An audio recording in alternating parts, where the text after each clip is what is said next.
गूंगी बहू अंधी सास। एक परिवार में 5 लोग थे। ओम प्रकाश, उनकी पत्नी सुमित्रा, बहू भावना, बेटा राहुल और एक थी उनकी बेटी प्रियंका। वैसे तो ओम प्रकाश और सुमित्रा के घर में सब कुछ ठीक ठाक था, लेकिन सुमित्रा की एक आदत थी।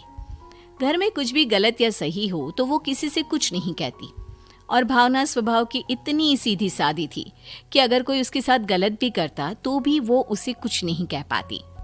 इसी के चलते प्रियंका और राहुल घर में मनमानी चलाते रहते, क्योंकि घर को संभालने वाली औरतें इस तरह से रहती थी जैसे वो गूंगी और अंधी हो। माँ, मैं अपनी सहेलियों के साथ पिकनिक पर जा रही हूँ। ठीक है बेटा, चली जाओ। और मुझे आने में रात हो जाएगी, देर से ही आऊंगी मैं। अच्छा, कोई बात नहीं बेटा। अरे भावना, तुमको एक बार में समझ में नहीं आता क्या? नाश्ते में फिर से पराठे बना के रख दिए। कितनी बार तुमसे कहा है कि मेरे लिए ढंग का नाश्ता बनाया करो। ठीक है जी, आगे से ध्यान रखूंगी। अरे ये बहू से किस तरह से बात कर रहे हो तुम राहुल? अरे तो और क्या करूं पापा, इसको कही बात एक बार में समझ में ही नहीं आती। सुमित्रा, तुम अपने बेटे को समझाती क्यों नहीं? बहू से बात करने का ये क्या तरीका है? अरे जिसकी जैसी मर्जी आए करो, मुझे क्या। भावना बेटा, तुम भी तो कभी कुछ कहा करो। इस तरह क्यों सबकी बातें सुनती रहती हो? कोई बात नहीं पापा जी, सब ठीक है। रात को काफी देर तक प्रियंका घर नहीं आती, और जब वापस लौट कर आती है तो एक लड़की के साथ बाइक पर बैठकर। सुमित्रा और भावना दोनों ही प्रियंका को लड़की के साथ देख लेते हैं। आज तो जोर से डांट पड़ने वाली है, लेकिन मैं डर क्यों रही हूँ? माँ तो सब कुछ देखकर भी अंधी बनी रहती है। और रही बात भाभी की, वो किसी को कुछ नहीं बताने वाली। कहने को भगवान ने आवाज दी है, लेकिन गूंगी है गूंगी। अरे प्रियंका बेटा, इतनी रात को कॉलेज से लौट कर आ रही हो? कहाँ गई थी तुम? पापा, वो सहेली के घर पर थी, पढ़ाई करने के लिए रुक गई थी। अच्छा, ठीक है, जाओ अपने कमरे में जाओ और सो जाओ। सुमित्रा ने अपनी बेटी को एक लड़की के साथ इतनी रात को आते देखकर भी उससे कुछ नहीं कहा, और भावना ने भी इस बारे में किसी से कोई बात नहीं की। कुछ दिनों के बाद मामा जी का फोन आया था। उन्होंने प्रियंका के लिए कोई रिश्ता ढूंढा है। लड़के वाले उसे देखने आ रहे हैं। अरे मुझे नहीं करनी शादी वादी, किसी लड़की को बुलाने की कोई जरूरत नहीं है। ये तुम क्या कर रही हो प्रियंका बेटा? तुम्हारी शादी की उम्र हो चली है और तुम्हारे मामा जी ने बहुत अच्छा रिश्ता बताया है। पापा, अब जिद क्यों कर रहे हैं? और आप क्यों मेरी मर्जी के खिलाफ शादी कराना चाहते हैं? अरे माँ, इसको समझाइए ना। आपकी बेटी, आप तो बस चुपचाप सब कुछ होते हुए भी देखती रहती हैं। अरे तो क्या कहूँ, और मेरे कहने से क्या हो जाएगा? वैसे भी गलत क्या हो रहा है, सब कुछ सही तो है। भावना बहू, देखो तो प्रियंका हमारी बात नहीं समझेगी, लेकिन वो तुम्हारी हम उम्र है। क्या पता तुम्हारे कहने से उसे कुछ समझ में आ जाए। नहीं पापा जी, मेरे कहने से कुछ नहीं होगा। मैं प्रियंका को कैसे समझा सकती हूँ? वो ननद है मेरी, कहीं मेरी किसी बात का बुरा मान गई तो? सुमित्रा और भावना में से कोई भी प्रियंका को कुछ नहीं समझाता। इस बात से राहुल और ओम प्रकाश जी दोनों ही परेशान हो जाते हैं।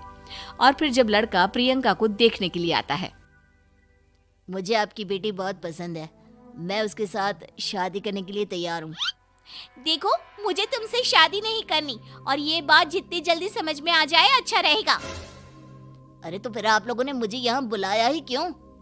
माफ कर दो बेटा, वो हमारी बेटी जरा गुस्से में है, हम उसे समझाने की कोशिश करते हैं।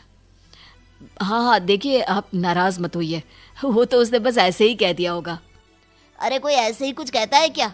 और ये आपकी पत्नी और माँ, ये दोनों इस तरह चुपचाप क्यों बैठे हैं, जैसे इस घर के मेंबर ही ना हो? आपके घर में सब कुछ ठीक तो है ना? अरे सब कुछ ठीक है बेटा। सुमित्रा, समझाओ ना अपनी बेटी को। अरे क्या समझाऊं, क्या होगा समझाने से? सब ठीक ही तो हो रहा है, गलत क्या हो रहा है? भावना, प्रियंका को अंदर लेकर जाओ और उससे समझाओ कि कितना अच्छा रिश्ता है। इतना अच्छा लड़का है, इस तरह से बिहेव ना करे। नहीं जी, मैं किसी से कुछ नहीं कह सकती जी। अरे अजीब परिवार है, मुझे तो यहाँ से निकलना पड़ेगा। इस तरह से तो आपकी बेटी की शादी किसी से नहीं हो सकती। जिसके घर की औरतें गूंगी और अंधी बनकर बैठ जाए, उस घर का कुछ नहीं हो सकता।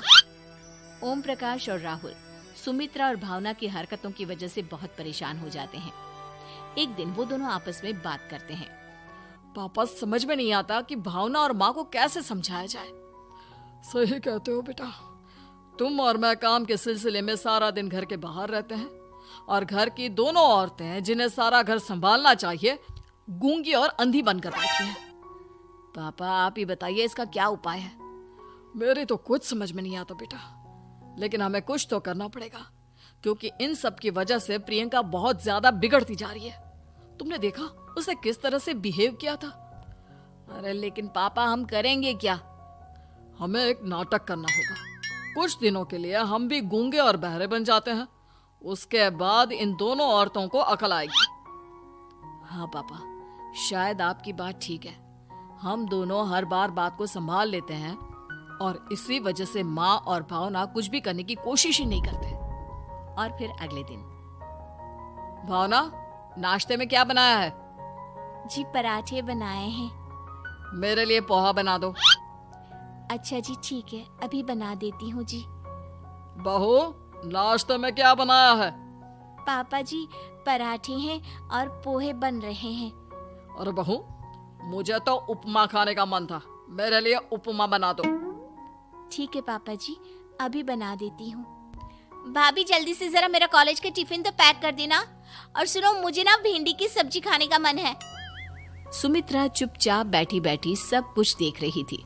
उसने किसी से कुछ भी नहीं कहा और ये देखकर भावना को मन ही मन गुस्सा आ रहा था, लेकिन वो किसी से कुछ नहीं कह रही थी। उसे लग रहा था कि ओम प्रकाश जी, जो हमेशा उसकी साइड लेते थे, वो भी आज चुपचाप बैठे हुए थे। शाम के वक्त प्रियंका अपने बहुत सारे दोस्तों को लेकर घर आती है और उधर दूसरी तरफ से राहुल भी अपने ऑफिस के दोस्तों को लेकर घर आ जाता है। प्रियंका अपने कमरे में तेज म्यूजिक चलाकर डांस करती है और राहुल अपने दोस्तों के साथ बैठकर जोर जोर से हंस रहा था। प्रियंका और राहुल मिलकर पूरे घर को अस्त व्यस्त कर देते हैं, लेकिन भावना उनसे कोई शिकायत नहीं करती और सुमित्रा जी भी चुपचाप बैठी रहती है। लेकिन भावना और सुमित्रा के अंदर का गुस्सा धीरे धीरे बढ़ रहा था। फिर रात को ओम प्रकाश और राहुल एक दूसरे से बातें करते हैं। पापा, हमने इतना कुछ किया, फिर भी भावना कुछ बोलती ही नहीं और माँ भी कुछ गलत करने से किसी को रोकती ही नहीं।